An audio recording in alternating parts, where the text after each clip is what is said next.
Hello again, this is Omega Writer 1. Today I'm going to be doing a reading of my review of Hokuto no Ken, also known as Fist of the North Star. It's my all-time favorite anime series of all time, so I hope you enjoy this.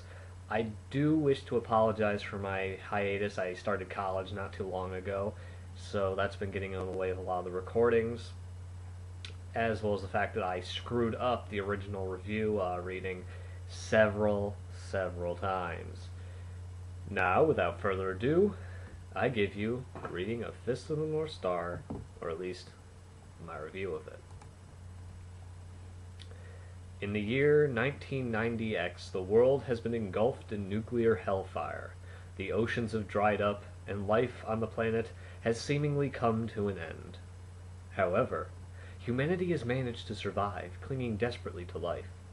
In these lawless times, the strong oppress the weak in wandering gangs who kill for supplies and other commodities. A savior is needed to cast light in these dark times. And yet in light of these recent events, Kenshiro, successor of an ancient style of martial art known as Hokuto Shinken, has lost his fiancée Yuria to his former best friend Shin. Beaten and marked with scars in the shape of the Big Dipper, Kenshiro must rescue Yuria from the clutches of his now oppressive enemy. Hokuto no Ken's story is timeless and has been spoofed time and time again, a post-apocalyptic drama and action show that, at its core, is a tale of honor, sacrifice, love, and revenge, and much more. Split into several arcs, each story's focus is on a particular enemy, with every episode building to that moment without losing sight of the objective. Even the fillers don't lose track of the actual storyline. And for this, I give the plot a 20 out of 20. Characters. Hokuto no Ken's characters are complex and deep individuals, ranging from emotional yet silent badasses to tragic despots who make Sosuke Aizen look like Gandhi. Every villain from Jagi to Rao has a unique reason for doing what they do, Jagi being his feelings of weakness in comparison to Kenshiro and wishing to prove himself. To Souther, who was forced to kill a surrogate father whom he was very close to. On the flip side, the heroes are endearing and are in no way safe from getting killed. Believe me, plot armor does not exist in this series. The audience truly cares for them and will shed several manly tears by the end of the series at the sheer power of their sacrifices, though I have to admit the movies do handle Shu and Rei's deaths a lot better and makes them more sad, with a combination of both the visuals and the music. Still, the characters receive a 10 out of 10. Art. Now, I love Tetsuo Hara's art style and character designs, as well as the overall design of the show. Characters' facial expressions and movements are well captured, the environments are expansive and ambient, and overall the designs of the characters are simply fantastic and iconic. However, the problem I have is with the animation itself.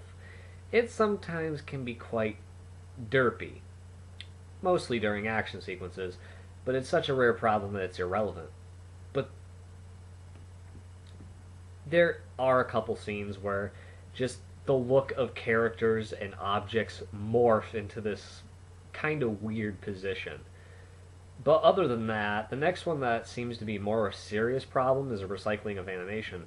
Like with Seed and Seed Destiny, the recycling is a very big problem, but must be treated differently since the styles are different and the budgets are different.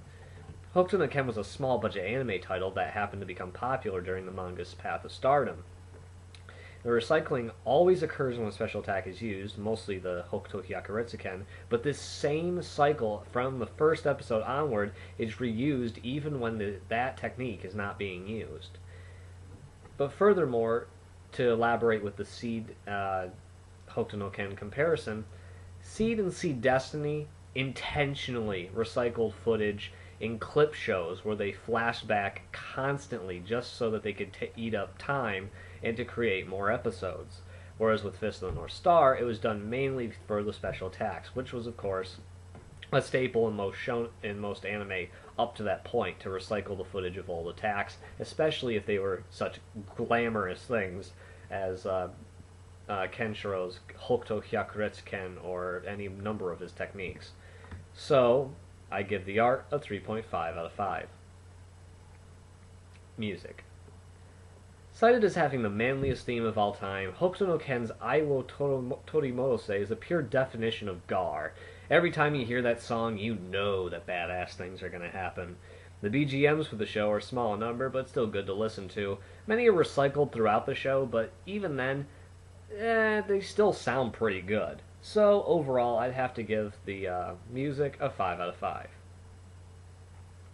Voice acting. Having the honor of watching the whole series in Japanese, I got to listen to the fantastic voice talent for Hokuto no Ken. Every single actor plays their lines well, with the sadness of their pleas, the anger of their threats, and the overall emotional content being well over 9,000. The lines are as iconic as the characters and are legendary in status along with their counterparts, with the dialogue being classic martial art flick with epic adventure mixed right in.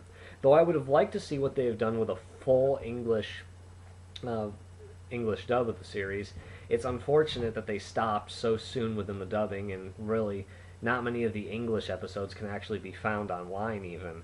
So, it's unfortunate, but we might have to wait a little while. I give the voice acting a 10 out of 10. Overall, a legendary series that carries on its influence even to this day, having inspired such shows as Dragon Ball Z and Saint Seiya, both of whom have passed on influence in the shonen martial art genre. I give Hokuto no Ken a 9.7 out of 10.